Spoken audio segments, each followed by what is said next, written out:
guys? Welcome back to Clever TV. I'm your girl, Jocelyn Davis, and today I'm so excited to have joining us in the studio the cast of House of Anubis.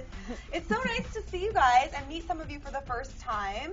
Now, I know you're a newbie to the cast, so break down how you're fitting in this time around. Well, I mean, I'm the new kid, as you said, going into the season, and I mean, at first, going over to a new continent, let alone country, and going in a new show, meeting all these great new people, it was a little nerve-wracking at first, not knowing how I'd fit in, but I mean, just coming to the show, it's been absolutely amazing. These guys have made it a home away from home for me. It's been awesome. There are new mysteries. Yeah.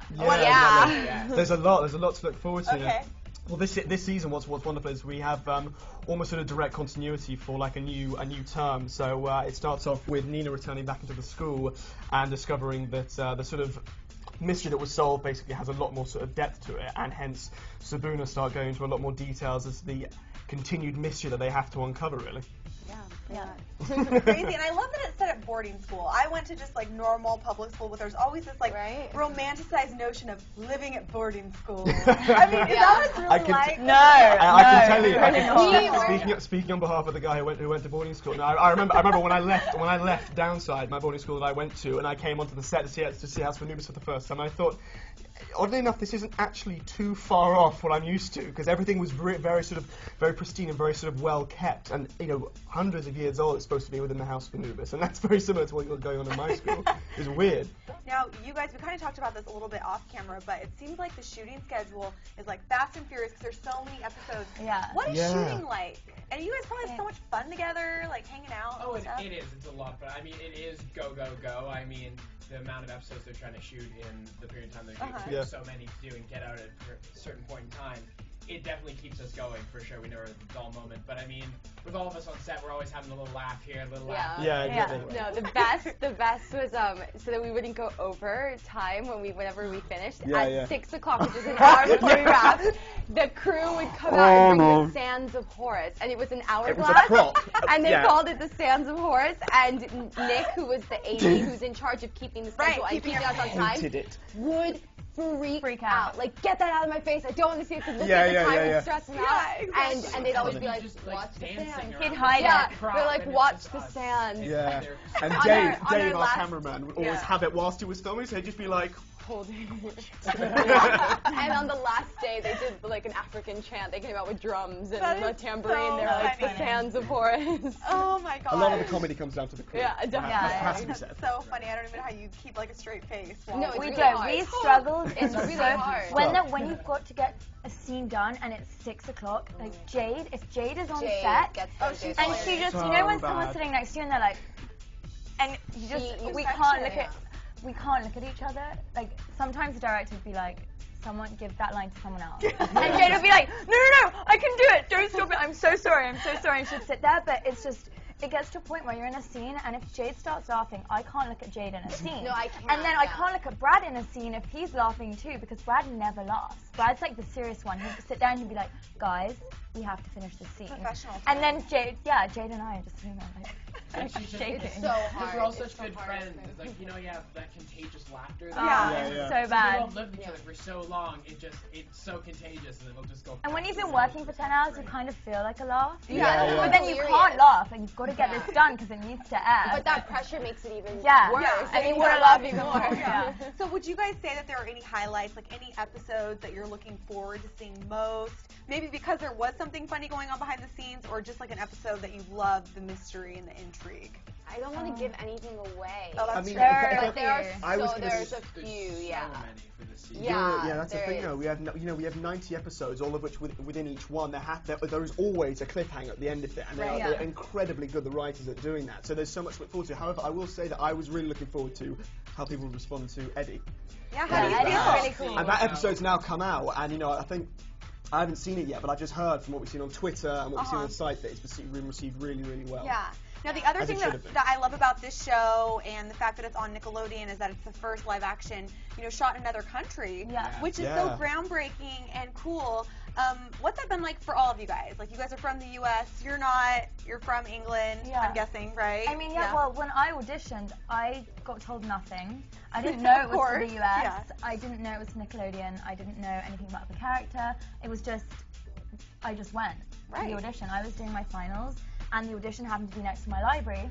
And I was at the library, so I just hopped along to the library, and they didn't tell me anything. So I got there to the first day of shooting, and they tell me that this is for the US, and it's, you know, for Nickelodeon and everything. You're like, what? I was like, oh wow, that's really cool. But I thought it was just for England, so I didn't know. I think what's also really great about it as well is bearing in mind that it's sort of in an English boarding school, which, if I may say, is something so different to what Nickelodeon and Lime as well have actually produced.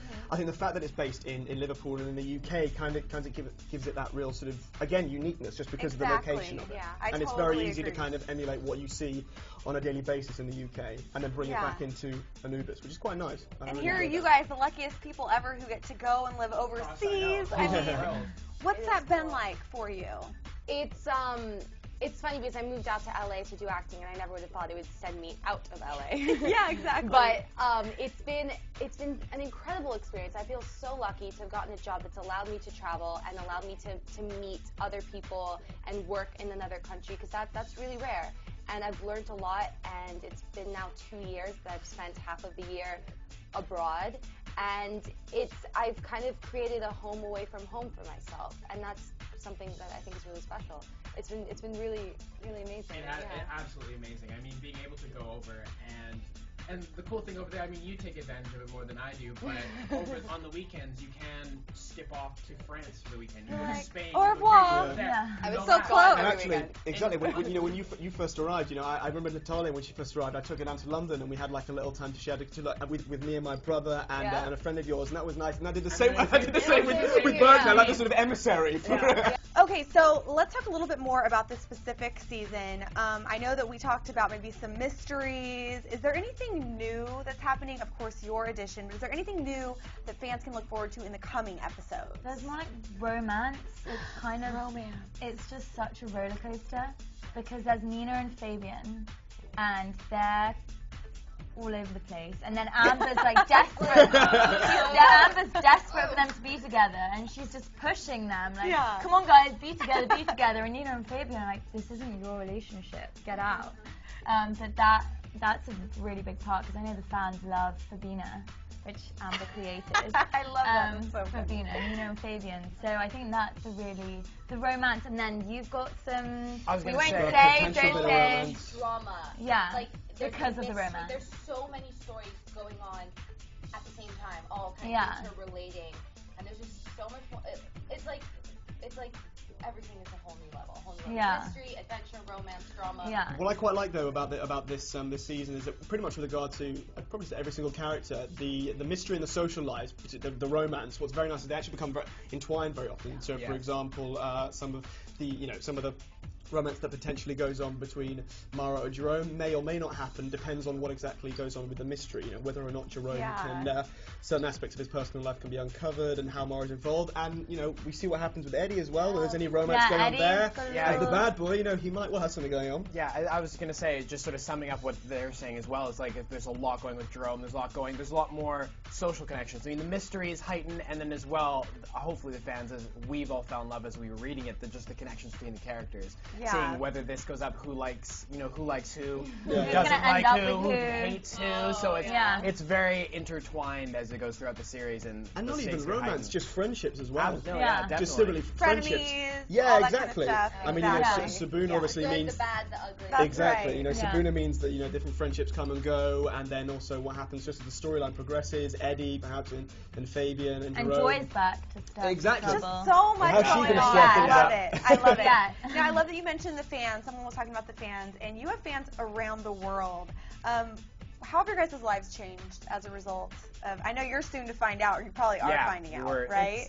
It's sort of a progression. I mean, I speak for myself. I mean, I think I speak for all of us saying we're just so honored by how much the show's been recognized and how much everyone's coming back for season 2, and we just love seeing how many people are so interested to see what we can give them. We really hope that they enjoy what we've shot. Yeah. And considering that it was an original back in Belgium and Germany, I just really what I really pray for the fans who watch it back in other countries is that it's it's done the show credit, which I really do think it has. I really pray that it has. And it's so cool also I mean, in today's day and age with all the technology, we're really close with our fans through Twitter. So cool. And to get messages on Twitter in all different languages, all different countries. I have to go on Google Translate. Yeah. You know, like Brazil, Russia, Germany, it's Spain, really cool. Portugal. I was walking around London the other day, and this woman was with her 2 little kids, and she didn't speak any English, and she just goes, Nina! Yeah. You're like, oh my god.